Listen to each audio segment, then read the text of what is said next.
ஓம் சாய்ராம். ஓம் சாய்ராம். ஓம் சாய்ராம். அத்தியாயம் 5. சாந்த் பாடலின் கல்யாண கோஷ்டியுடன் பாபாவின் வருகை, வரவேற்கப்பட்டு சாயி என அழைக்கப்படுதல், மற்ற ஞானிகளுடன் தொடர்பு, அவருடைய உடையும் அன்றாட நிகழ்ச்சி நியதிகளும், பாதுகைகளின் கதை, மொஹீத்துடன் மல்யுத்த பயிற்சியும், வாழ்க்கையில் மாற்றமும், தண்ணீரால் விளக்கெறிதல், போலி குரு ஜவஹர் அலி காண்போம். ஓம் சாய்ராம்.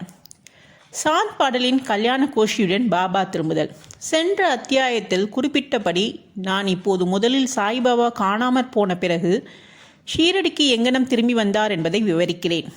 நைஜாம் சமஸ்தானத்தை சேர்ந்த அவுரங்காபாத் ஜில்லாவிலுள்ள தூப் என்கிற கிராமத்தில் சாந்த் பாடில் என்ற வசதியுள்ள முகமதிய பெருந்தகை ஒருவர் இருந்தார். அவர் அவுரங்காபாத்துக்கு போய் கொண்டிருக்கையில் ஒரு பெண் குதிரையை தொலைத்து விட்டார். 2 மாதங்கள் பிரயாசையுடன் தேடினார். ஆனாலும் காணாமல் போன குதிரையை பற்றி கொஞ்சமும் தகவல் பெற இயலவில்லை. ஏமாற்றத்துடன் குதிரை சேணத்தை தன் தோளில் போட்டுக்கொண்டு அவுரங்காபாத்திலிருந்து திரும்பிக் கொண்டிருந்தார். 4.5 காத தூரம் பிரயாணம் செய்த பின் ஒரு மாமரத்தருகில் வந்தார். அதன் அடியில் ஒரு ரத்னா விசித்திர மனிதர் உட்கார்ந்திருந்தார். அவரது தலையில் ஒரு குல்லா இருந்தது. கஃப்னி என்னும் நீண்ட ஆடை தரித்திருந்தார். கமக்கட்டில் சட்கா என்னும் குட்டையான பருமனான ஒரு தடி வைத்திருந்தார். ஹுக்கா குடிப்பதற்காக தயார் செய்து கொண்டிருந்தார். சாந்த்பாடில் அவ்வழியே போவதைக் கண்டு அவரை தன்னிடத்திற்கு கூப்பிட்டு புகைப்பிடிக்கவும் கொஞ்சம் ஓய்வெடுத்து கொள்ளவும் சொன்னார். அவர் விசித்திர மனிதர் அல்லது பக்கிரி குதிரை சேணத்தை பற்றி வினவினார். சாந்த்பாடில் தனது தொலைந்து போன குதிரையை மீதிருந்த சேணம் அது என்று கூறினார். அதற்கு அவர் அவரிடம் அருகாமையில் உள்ள சோலையொன்றில் தேடும்படி கேட்டுக்கொண்டார். அவர் அங்கே சென்றார். ஆச்சரியத்திலும் ஆச்சரியம், அவர் தன்னுடைய குதிரையை கண்டுபிடித்து விட்டார். அந்த பக்கிரி ஒரு சாதாரண மனிதர் அல்ல, ஆனால் ஓர் அவலியா, பெரும் ஞானி என்று எண்ணினார். குதிரையுடன் பக்கிரியிடமிடம் திரும்பி வந்தார். ஹுக்கா குடிப்பதற்கு தயாராகியது. ஆனாலும் 2 பொருட்கள் தேவைப்பட்டன. குழாயை பற்ற வைப்பதற்கு நெருப்பு, சாபி புகை இழுக்கப்படும் ஒரு துண்டு துணியை நனைப்பதற்கு வேண்டிய தண்ணீர். பக்கிரி தனது கத்தியை எடுத்து அதை வலிய நிலத்தில் நுழைத்தார். அதிலிருந்து எரியும் ஒரு நிலக்கரி நெருப்பு துண்டம் வந்தது. அதை அவர் குழாய் வழியே இட்டார். பிறகு தமது சட்காவை தரையில் அடித்தார். அவ்விடத்திலிருந்து நீர் கசிய தொடங்கியது. சாபி நனைக்கப்பட்டது. பிறகு பிழியப்பட்டு குழாயில் சுற்றப்பட்டது. இங்கனம் எல்லாம் முடிந்த பின்னர் பக்கிரி ஹுக்கா குடித்துவிட்டு சாந்த்பாடிலுக்கு புகை குடிக்க கொடுத்தார். இவற்றையெல்லாம் கண்ணுற்ற சாந்த்பாடில் வியப்புற்றார். பின்பு அவரை தன் வீட்டிற்கு அழைத்து தனது விருந்தோம்பலை ஏற்றுக்கொள்ளும்படி சொன்னார். மறுநாள் அவர் பாடில் வீட்டிற்கு சென்று சில நாள் தங்கியிருந்தார். பாடில் துப் கிராமத்தின் அதிகாரி. அவருடைய மனைவியின் சகோதர புதல்வன் கல்யாணம் செய்யப்படவிருந்தான். ஷீரடியிலிருந்து மணப்பெண் தேர்ந்தெடுக்கப்பட்டிருந்தாள். எனவே ஷீரடிக்கு புறப்படுவதற்கு பாடில் ஆயத்தங்கள் செய்ய துவங்கினர். பக்கிரியும் கல்யாண கோஷியுடன் கூட வந்தார். கல்யாணமும் எவ்வித சிரமமின்றி முடிவடைந்து கோஷியும் தூப்பிற்கு திரும்பியது. ஆனால் பக்கிரி மாத்திரம் ஷீரடியிலே இருந்தார். பின்னர் அங்கேயே எப்போதும் இருந்தார். சாயி என்னும் பெயரை பக்கிரி எவ்வாறு அடைந்தார், எப்படி அடைந்தார்? கல்யாண கும்பல் ஷீரடியை அடைந்ததும் கண்டோபா கோயிலுக்கு அருகிலுள்ள ஒரு ஆலமரத்தடியில் வந்து தங்கினர். கண்டோபா கோயிலின் பரந்த வெளியில் வண்டிகள் அவிழ்ந்து விடப்பட்டன. கோஷ்டியில் உள்ளவர்கள் எல்லாம் ஒவ்வொருவராக இறங்கினர். பக்கிரியும் கீழே இறங்கினார். இளம் பக்கிரி இறங்கி கொண்டிருப்பதை பகத் மகாசாபதி கண்ணுற்றார். உடனே யா சாயி, சாயி வரவேண்டும் என்று கூவினார். அதிலிருந்து மற்றவர்களும் அவரை சாயி என்று அழைத்தார்கள். அதிலிருந்து அவர் சாய்பாபா என்னும் பெயரால் அறியப்பட்டார். மற்ற ஞானிகளுடன் தொடர்பு. சாய்பாபா மசூதியில் தங்க துவங்கினார். தேவிதாஸ் என்ற ஒரு ஞானி பாபா வருவதற்கு பல ஆண்டுகளுக்கு முன்பே ஷீரடியில் தங்கியிருந்தார். பாபா அவர் தம் நட்பை விரும்பினார். அவருடன் மாருதி கோயிலிலும் சாவடியிலும் தங்கியிருந்தார். சில சமயங்களில் தனியாகவே இருந்தார். பிறகு ஜானகிதாஸ் என்று மற்றொரு ஞானியும் வந்தார். பாபா அவருடன் பேசி கொண்டிருப்பதிலே பெரும்பாலான நேரத்தை கழித்தார். அன்றி ஜானகிதாஸ் பாபா தங்கியிருந்த இடத்திற்கு செல்வார். அங்கனமே புந்தாம்பேயின்றி இல்லறத்திலிருந்து வைசிய ஞானியான கங்காகீர் எப்போதும் ஷீரடிக்கு வந்தார். சாய்பாபா தம் இரு கைகளாலும் தண்ணீர் குடத்தை தோட்டத்திற்கு நீர் பாய்ச்சுவதற்காக எடுத்து சென்றபோது முதலாக அவரை கண்ட கங்காகீர் ஆச்சரியப்பட்டு வியந்து கூறியதாவது: ஷீரடி ஆசீர்வதிக்கப்பட்டது. அது விலை மதிக்க முடியாத வைரத்தை பெற்றிருக்கிறது. இம்மனிதர் இன்று தண்ணீர் சுமந்து கொண்டிருக்கிறார். ஆனாலும் அவர் சாதாரண மனிதர் அல்ல. இந்நிலம் ஷீரடி அதிர்ஷ்டமும் புண்ணியமும் உடைத்தாதலின் அஃது ஒரு வைரத்தை பெற்றது. அங்கடமே ஏவலா மடத்தை சேர்ந்த ஆனந்த் நாத் என்பவர் புகழ்பெற்ற ஞானியும் அக்கல்கோட் மகாராஜின் சீடரும் ஆவார். அவர் ஷீரடி மக்கள் சிலருடன் ஷீரடிக்கு வந்திருந்தார். அவர் சாய்பாபாவை தம்முடன் கண்டபோது வெளிப்படையாக பின்வருமாறு கூறினார்: இது உண்மையிலே விலை மதிக்க முடியாத ரத்தினமாகும். அவர் ஒரு சாதாரண மனிதர் போன்று தோன்றினாலும் அவர் ஒரு சாதாரண கல் அல்ல, ஒரு வைரக்கல். கூடிய விரைவில் நீங்கள் இதை உணர்வீர்கள். இதை கூறிய பின்னர் அவர் ஏவலாவுக்கு திரும்பி விடப்பட்டார். இது சாய்பாபாவின் இளைஞனாய் இருக்கும்போது சொல்லப்பட்டது. அடுத்தது பாபாவின் உடையும் அன்றாட நிகழ்ச்சி நீதியும். சாய்பாபா தமது இளம் பருவத்திலே தமது தலையில் முடி வளர்த்தார். தமது தலைமுடியை ஒழுங்குபடுத்துவதே இல்லை. விளையாட்டு வீரனைப் போன்று அவர் உடையணிந்தார். அவர் ராகாதாவிற்கு சென்றிருந்த போது ஜெந்து, ஜாய், ஜூய் ஆகியவற்றின் சிறிய புஷ்பங்களை கொண்டு தரையை சுத்தப்படுத்தி காய்ந்த நிலத்தை கொத்தி அவற்றை பயிர் செய்து தண்ணீர் விட்டார். வாமன் தாத்தியா என்னும் ஒரு அடியவர் அவருக்கு தினந்தோறும் 2 பானைகள் கொடுத்தார். அவற்றை கொண்டு பாபா தமது செடிகளுக்கு தண்ணீர் விடுவதும் வழக்கம். கிணற்றிலிருந்து நீர் இறைத்து குடங்களை தாமே தோளில் தூக்கி செல்வார். மாலை நேரங்களில் மண் பானைகள் வேப்ப மரத்தடியில் வைக்கப்பட்டிருக்கும். அவை வெறும் பச்சை மண்ணால் செய்யப்பட்ட சுடப்படாத காரணத்தால் அங்கனம் வைக்கப்பட்ட உடனேயே உடைந்துவிடும். அடுத்த நாள் தாத்தியா வேறும் 2 புது பானைகளை கொடுப்பார். இந்நிகழ்ச்சி 3 ஆண்டுகள் நிகழ்ந்தது. சாய்பாபாவின் கடின பயிற்சி, உழைப்பு ஆகியவற்றினால் ஒரு பூந்தோட்டம் வளர்ந்தது. இந்த நிலத்தில் தற்போது பாபாவின் சமாதி மந்திர் என்னும் ஒரு பெரிய மாளிகை இருக்கிறது. தற்போது பாபாவின் சமாதி மந்திர் பல பக்தர்களால் அடிக்கடி விஜயம் செய்யப்பட்டு புழங்கப்பட்டு வருகிறது. அடுத்து வேப்பமரத்தடியில் உள்ள பாதுகைகளின் கதைகள். பாயி கிருஷ்ணாஜி அலிபாகர் என்பவர் அக்கல்கோட் மகாராஜின் அடியவர். அக்கல்கோட் மகாராஜின் உருவத் படத்தை வழிபட்டார். அவர் ஒரு முறை அக்கல்கோட்டிற்கு ஷோலாப்பூர் ஜில்லா என்று மகாராஜின் பாதுகைகளை தரிசனம் செய்து கொண்டு தன்னுடைய நேர்மையான வழிபாட்டை செலுத்தி வர நினைத்தார். அவர் அங்கு செல்வதற்கு முன் கனவில் ஒரு காட்சியை கண்டார். அக்காட்சியில் அக்கல்கோட் மகாராஜா தோன்றியவரிடம், இப்போது ஷீரடியே எனது இருப்பிடம், அங்கு சென்று உனது வழிபாட்டை செலுத்து என்றார். எனவே பாயி தனது திட்டத்தை மாற்றிக்கொண்டு ஷீரடிக்கு வந்து பாபாவை வழிபட்டு 6 மாதங்கள் அங்கு தங்கி மகிழ்ச்சி அடைந்தார். அவருடைய காட்சி முதலியவற்றின் ஞாபகார்த்தமாக அவர் பாதுகளை தயாரித்து சிரவண சாகா 1834 ஆகிய புனித நிறத்தன்று அவற்றை தாதா கேல்கர், உபாசினி முதலியோரால் நடத்தப்பட்டு உரிய சடங்கு சம்பிரதாயங்களுடன் வேப்ப மரத்தடியில் பிரதிஷ்டை செய்தார். அதன் வழிபாட்டிற்கு ஓர் அந்தணர் நியமிக்கப்பட்டார். அதனுடைய நிர்வாகம் சக்குன் மேரு நாயக் என்ற அடியவரிடம் ஒப்புவிக்கப்பட்டது. இக்கதையின் முழு விவரம்: தானேவை சேர்ந்த திரு பி தேவ் என்னும் ஓய்வு பெற்ற மமல்தார் சாய்பாபாவின் பெரிய பக்தர். இவர் இந்த விஷயத்தை பற்றி சகுன் மேரு நாயக், கோவிந்த் கமலாகர் தீஷித் இவர்களிடம் விசாரித்த பாதைகளை கொண்ட ஒரு கட்டுரை சாயி லீலா தொகுப்பு எண் 1 25ஆம் பக்கத்தில் பதிப்பித்துள்ளார். இதை கீழ்கண்டவாறு: 1834 சக பம்பாய் சேர்ந்த டாக்டர் ராமராவ் கோதாரி ஒரு தடவை ஷீரடிக்கு பாபாவின் தரிசனத்துக்கு வந்தார். அவரது கம்பவுண்டரும் அவரது நண்பர் பாய் கிருஷ்ணாஜி அலிபாகரும் அவருடன் வந்தார்கள். கம்பவுண்டரும் பாயும் சக்குனம் மேரு நாயக்குடனும் கோவிந்த் கமலாகர் தீட்சிதவுடனும் நெருங்கிய நண்பர்களானார்கள். சில விஷயங்களை பற்றி அவர்கள் பேசிக் கொண்டிருக்கையில் ஷீரடிக்கு சாய்பாபா முதல் விஜயம் செய்தது புனித வேப்ப மரத்தடியில் அமர்ந்திருந்தது. இவ்வுண்மைகளின் ஞாபகார்த்தம் என்றும் இருக்க வேண்டும் என்று நினைத்தார்கள். பாபாவின் பாதுகைகளை பிரதிஷ்டை செய்வதற்கு எண்ணி அவற்றை சாதாரண கல்லில் செய்வதற்கு இருந்தனர். அப்போது பாயின் நண்பரான கம்பவுண்டர் தனது எஜமானரான டாக்டர் ராமராவ் கோதாரிடம் இதை தெரிவித்ததால் இதற்காக அருமையான பாதுகைகள் அவர் தயாரிப்பார் என்று யோசனை கூறினார். அனைவரும் இந்த யோசனை விரும்பினர். டாக்டர் கோதாரியிடம் இதை பற்றி தெரிவிக்கப்பட்டது. அவரும் ஷீரடிக்கு வந்து பாதுகைகளின் திட்டத்தை வரைந்தார். கண்டோபா கோயிலின் உள்ள உபாசினி மகாராஜிடம் அவர் சென்று தனது திட்டத்தை காண்பித்தார். உபாசினி அதில் முதல் முன்னேற்ற திருத்தங்களை செய்து தாமரை புஷ்பங்கள், சங்கு, சக்கரம், மனிதன் முதலியவற்றை வரைந்து வேப்பமரத்தின் உயர்வை பற்றியும் பாபாவின் யோக சக்தியையும் பற்றி உள்ள பின்வரும் ஸ்லோகத்தை அதில் பொறிக்கலாம் என்று யோசனை கூறினார். அந்த ஸ்லோகம் பின்வருமாறு: சதா நிம்பொர்ஷ்ய முலாதி வாசா சுதாஸ்திராவினம் திக் தமப்பிரியம் தம் தரும் கல்பவிக்ஷாதிகம் சாதயந்தம் நாமாமிச்ரம் சத்குரும் சாயிதாம் நாதம். உபானியின் யோசனைகளை ஏற்றுக்கொண்டு நிறைவேற்றப்பட்டன. பாதுகைகள் பம்பாயில் செய்யப்பட்டது. நான் சாய்நாத் பிரபுவை வணங்குகிறேன். வேப்ப மரத்தடியில் அவரது நிரந்தர இருக்கையினால் கசப்பாகவும் இனிமையற்றதாகவும் இருப்பினும் அமிர்தத்தை கசிகிறது. அம்மரத்தின் கசிவு அமிர்தம் என்று அதன் குணப்படுத்தும் தன்மையால் அழைக்கப்படுகிறது. கல்ப விருட்சகத்தை விட சிறந்தது. ஷீரடிக்கு கம்பவுண்டர் மூலம் அனுப்பப்பட்டன. பாபா அவற்றை சிரவண பூர்ணிமா என்று பிரதிஷ்டை செய்ய வேண்டும் என்று சொன்னார். அத்தினத்தன்று காலை 11 மணிக்கு பாதுகையில் கண்டோபா கோயிலிருந்து துவாரகமாய் மசூதிக்கு ஜி.கே. தீட்சித் ஊர்வலமாக தனது தலையில் எடுத்து வந்தார். பாபா பாதுகளை தொட்டு இவைகள் பிரபுவின் பாதங்கள் என்றும் அவற்றை வேப்ப மரத்தடியில் பிரதிஷ்டை செய்யும்படியும் கூறினார். ஒரு நாளைக்கு முன் பஸ்தா சேட் என்ற பம்பாயை சேர்ந்த பார்சி பக்தர் ரூபாய் 25 மணியாடை செய்திருந்தார். பாபா இத்தொகையை பிரதிஷ்டை செய்ய கொடுத்து விட்டார்.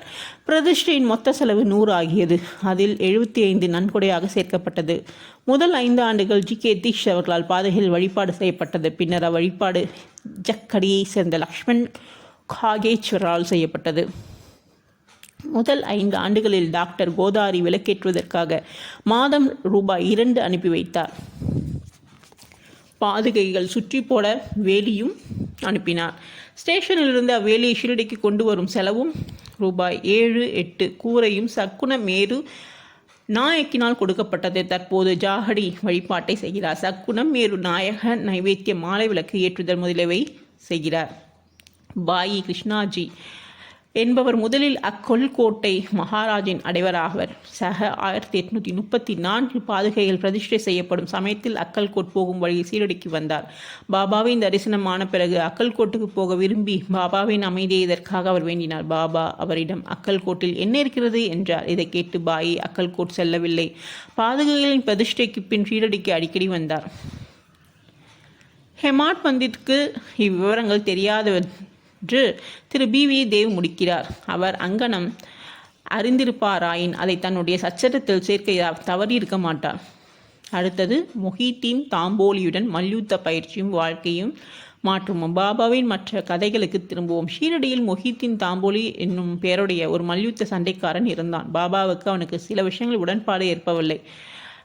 இருவருக்கும் மல்யுத்தம் செய்ய தொடங்கினார். இதில் பாபா தோற்கடிக்கப்பட்டார். இதிலிருந்து பாபா தம்முடைய உடையையும் வாழ்க்கை முறையும் மாற்றி அமைத்து கொண்டார். கஃப்னி உடை அணிந்தார்.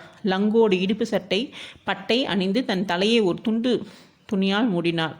தம்முடைய ஆசனத்திற்கு ஒரு சாக்கு துணியும் படுக்கைக்கு ஒரு சாக்கு துணியையும் உபயோகித்தார். கிழிந்த மடிந்து போன கந்தை உடைகளை அணிவதிலே திருப்தி அடைந்தார். அவர் எப்போதும் ஏழ்மை அரசுரிமையை விட நன்று, இளமையை விட மிக மிக நன்று, கடவுளின் ஏழைகளின் நிரந்தர நண்பனாவா என்று கூறிக்கொண்டிருந்தார்.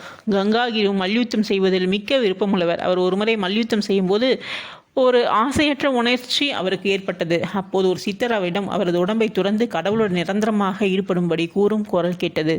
எனவே அவரும் சம்சாரத்தை துறந்து கடவுளை நோக்கி திரும்பினார்.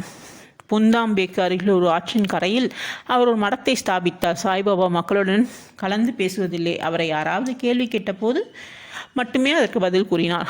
பகற்பொழுதில் எப்போதும் வேப்ப மரத்தடியிலே உட்கார்ந்திருந்தார். சில சமயங்களில் கிராம எல்லையினுள் வாய்க்காலுக்கு அருகிலுள்ள ஓர் ஆலமரக்கிளை நிழலில் அமர்ந்திருந்தார். மாலை நேரங்களில் குறிக்கோளின்றி நடப்பது வழக்கம். சில நேரங்களில் நிம்காங் போவார். அங்கு திரையம்பகம் டேங்க்லேயின் வீட்டிற்கு போவார். பாபா திரு பாபா சாஹிப்பை விரும்பினார். அவரின் பாபா சாஹிப்பின் தம்பியான நானா சாஹிப்புக்கு 2வது திருமணம் முடித்தும் குழந்தைகள் ஏதும் இல்லை.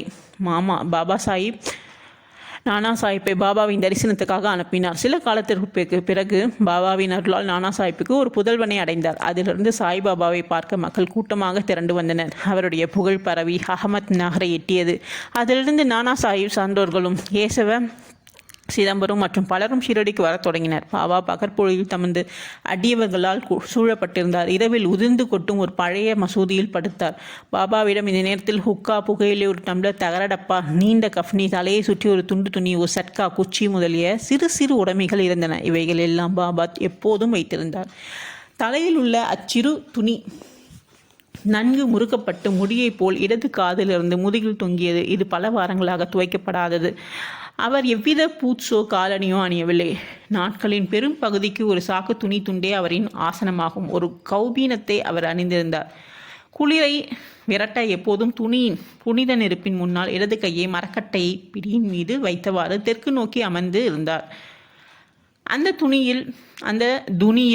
துணியில் அகங்காரம், ஆசைகள், எல்லா எண்ணங்கள் முதலியவற்றை காணிக்கையாக போட்டார். எப்போதும் அல்லாஹ் மாலிக், கடவுளே ஒரே உரிமையாளர் என்றும் கூறினார். எல்லா பக்தர்களும் வந்து அவரை தரிசித்தும் அவர் அமர்ந்திருந்துமான மசூதியானது 2 அறைகளின் அளவே இருக்கும். 1912க்கு பிறகு ஒரு மாற்றம் நிகழ்ந்தது. பழைய மசூதி பழுது பார்க்கப்பட்டு ஒரு தாழ்வாரம் எழுப்பப்பட்டது. இம்மசூதிக்கு பாபா தங்க வருவதற்காக நெடுங்காலத்துக்கு முன் டகியா என்ற இடத்தில் வசித்து வந்தார். அங்கே தான் பாபா கால்களில் சலங்கை கட்டி அழகாக நடம் செய்து கொண்டு அன்புடன் பாடினார். அடுத்தது தண்ணீரால் விளக்கெறிதல். சாய்பாபாவுக்கு விளக்குகள் என்றால் அதிக விருப்பம். அவர் கடைக்காரமிருந்து எண்ணெய் வாங்கி மசூதியிலும் கோயிலும் இரவு முழுதும் விளக்குகளை எரிய விடுவது வழக்கம். இது சில நாட்களாக நடந்து வந்தது. பின்பு எண்ணெயை இலவசமாக அளித்து வந்த வணிகர்கள் எல்லோரும் ஒன்று கூடி இனிமேல் எண்ணெய் கொடுப்பதில்லை என்று முடிவு செய்தனர். வழக்கம் போல் பாபா அவர்களிடம் எண்ணெய் கேட்க போன போது அவர்கள் எல்லோரும் தீர்மானமாக எண்ணெய் இல்லை என்று சொல்லிவிட்டார்கள். இதை கேட்டு குழப்பமடையாத பாபா மசூதிக்கு திரும்பி வந்து காய்ந்த திரைகளை விளக்குகளில் இட்டார். வணிகர்கள் மசூதிக்கு வந்து என்ன நடக்கிறது என்பதை ஆர்வத்துடன் கவனித்துக் கொண்டிருந்தனர். பாபா மிக கொஞ்சம் சில துளிகள் மட்டுமே எண்ணெய் இருந்த தகர குவளையை எடுத்தார். தண்ணீரை அதில் ஊற்றி குடித்தார். இவ்விதமாக அதை நிவேதனம் செய்த பிறகு தகர டப்பாவில் தண்ணீரை மறுபடியும் எடுத்து எல்லா விளக்குகளையும் அதன் மேல் நிரப்பி கொளுத்தினார். வணிகர்களுக்கு ஆச்சரியத்தையும் பயத்தையும் விளைவிக்கும்படியாக விளக்குகள் எரிய தொடங்கின. இரவு முழுவதும் எரிந்து கொண்டிருந்தன. வணிகர்கள் தங்கள் செய்கைக்கு மனம் வருந்தி பாபாவிடம் மன்னிப்பு கேட்டுக்கொண்டனர். பாபா அவர்களை மன்னித்து எதிர்காலத்தில் அதிக உண்மையுள்ளவர்களாக இருக்கும்படி கேட்டுக்கொண்டார். அடுத்தது போலி குரு ஜவஹர் அலி. மேலே குறிப்பிட்ட மல்யுத்தம் நடந்த 5 ஆண்டுகளுக்கு பின்னர் ஜவஹர் அலி என்னும் பெயருடைய பக்கிரி தன் சீடர்களுடன் அகமத் நகரிலிருந்து ராகாவிற்கு வந்து வீரபத்ர சுவாமி கோயிலுக்கு அருகிலுள்ள பக்காவில் விசால அறை தங்கினார்கள். இப்பக்கி படித்தவர், குரான் முழுவதையும் ஒப்பிக்கும் ஆற்றலுடையவர், இனிமையான நாவுடையவர். கிராமத்தை சேர்ந்த பல மத பற்றும் பக்தியும் உடைய மக்கள் அவரிடம் வந்து மரியாதை செய்ய தொடங்கினர். அவர் அந்த கிராம மக்கள் உதவியுடன் வீரபத்ரர் கோயிலுக்கு அருகில் உள்ள இத்கா தினத்தன்று முகமதியார் தொழும் இடத்தில் முன்புள்ள சுவர் கட்டத் தொடங்கினார். இவ்விஷயத்தை பற்றி சில சர்ச்சைகள் உண்டானதால் ஜவஹர் அலி ராஹதாவை விட்டு புறப்பட வேண்டியதாயிற்று. பிறகு அவர் ஷீரடிக்கு வந்து பாபாவுடன் மசூதியில் தங்கினார். அவருடைய இனிமையான வாக்குகளால் மக்களை கவர்ந்தார். பாபாவை தன்னுடைய சீடர் என்று கூறத் தொடங்கினார். பாபாவும் அதை மறுக்கவில்லை. அவரின் சீடராக இருக்க சம்மதித்தார். குரு சீடர் இருவரும் ராகதாவுக்கு திரும்பி அங்கு வசிக்க முடிவு செய்தனர். குரு சீடரின் மதிப்பை அறிந்திருக்கவே இல்லை. ஆனால் சீடர் குருவின் குற்றங்களை உணர்ந்திருந்தார். எனினும் அவரை மதிக்காமல் இருந்ததில்லை. பாபா தமது கடமைகளை கவனத்துடன் ஆற்றிக்கொண்டு வந்தார். தமது குருவிற்கு பல்வேறு விதங்களில் பணிபுரிந்து வந்தார். ஷீரடிக்கு அவர்கள் அடிக்கடி வருவது வழக்கம். ஆனால் அவர்களின் முக்கிய இருப்பிடம் ரஹதாவாகும். ஷீரடியில் உள்ள பாபாவின் அன்பு சீடர்கள் பாபா அவர்களை விட்டு ரஹதாவில் தங்கியிருப்பதை விரும்பவில்லை. எனவே அவர்கள் ஒரு கூட்டமாக ரஹதாவுக்கு சென்று பாபாவை இக்காவுக்கு அருகில் சந்தித்து தாங்கள் வந்த காரணத்தை கூறினார்கள். பாபா அவர்களிடம் பக்கிரி ஒரு கோபக்கார குணங்கெட்ட மனிதர் என்றும் தான் அவரை விட்டு வர முடியாது என்றும், எனவே பக்கிரி வருவதற்குள் எல்லோரும் திரும்பி விடுவது நல்லது என்று கூறிக்கொண்டிருந்தார். அப்போது பக்கிரி திரும்பி வந்து தனது சீடனை அவர்களுடன் அழைத்து செல்ல முயன்றதாகவும் அவர்களை கோபித்தார். சில விவாதங்களும் தகராறுகளும் நிகழ்ந்தன. முடிவில் குரு சீடர் இருவரும் ஷீரடிக்கு திரும்பும்படி தீர்மானிக்கப்பட்டது. எனவே அவர்கள் ஷீரடிக்கு திரும்பி வந்து வசிக்க தொடங்கினார்கள். சில நாட்களுக்கு பிறகு குரு தேவிதாசரால் சோதிக்கப்பட்டு முழுமைக்கு தேவையுள்ளவர்கள் என கண்டுபிடிக்கப்பட்டனர். பாபா ஷீரடிக்கு கல்யாண கோஷின் வருவதற்கு 12 ஆண்டுகளுக்கு முன்பு இந்த தேவிதாசர் 10 அல்லது 11 வயதை பாலகனாக மாருதி கோயில் வசித்து வந்தார். தேவிதாசுக்கு பல சிறப்பான அம்சங்களும் சிறப்பான கண்களும் அமைந்திருந்தன. அவர் அவாவின்மையின் அவதாரமும் ஞானியும் ஆவார். தத்யா, கோதே, காசிநாத் போன்ற பல பேர் அவரை தனது குருவாக நினைத்திருந்தனர். அவர்கள் ஜவஹர் அலியை தேவிதாஸ் முன்னிலையில் கொண்டு வந்தனர். அவர்கள் தொடர்ந்த விவாதத்தில் ஜவஹர் அலி தோற்கடிக்கப்பட்டார். பின்பு ஷீரடியை விட்டு ஓடிவிட்டார். வைஜாபுரிக்கு சென்று தங்கினார். பல ஆண்டுகளுக்கு பின்னர் ஷீரடிக்கு திரும்பி வந்த சாய்பாபாவின் முன்னர் விழுந்து வணங்கினார். அவர் குரு என்றும் சாய்பாபா சீடர் என்றும் காணப்பட்ட தோற்றம் தெளிவாக்கப்பட்டது. அவர் தன் குற்றத்தின் வருத்தப்பட்டிருக்கையில் சாய்பாபா அவரை மரியாதையுடன் நடத்தினார். இவ்விஷயத்தில் உண்மையான ஒழுக்கத்தால் சாய்பாபா எவ்வாறு ஒருவனது அகங்காரத்தை கலைத்து சீடனது கடமைகளை ஒழுங்காக செய்து உயர்ந்த பதவியை தன்னை உணர்தல் அடைவது என்பதை காட்டியுள்ளார். இக்கதை மஹால் சாபதி சாய்பாபாவின் ஒரு பெருந்தகை அடியவர் என்னும் சீடரால் கூறப்பட்டுள்ளபடி கொடுக்கப்பட்டு இருக்கிறது. அடுத்த அத்தியாயத்தில் ஸ்ரீ ராமநவமி திருவிழா, மசூதி, அதன் முந்தைய நிலை, பிந்திய தோற்றம் ஆகியவை காண்போம். ஸ்ரீ சாயை பணிக. அனைவருக்கும் சாந்தி நிலவட்டும். ஓம் சாய்ராம், ஓம் சாய்ராம், ஓம் சாய்ராம். அடுத்த அத்தியாயத்தில் சந்திப்போம். நன்றி.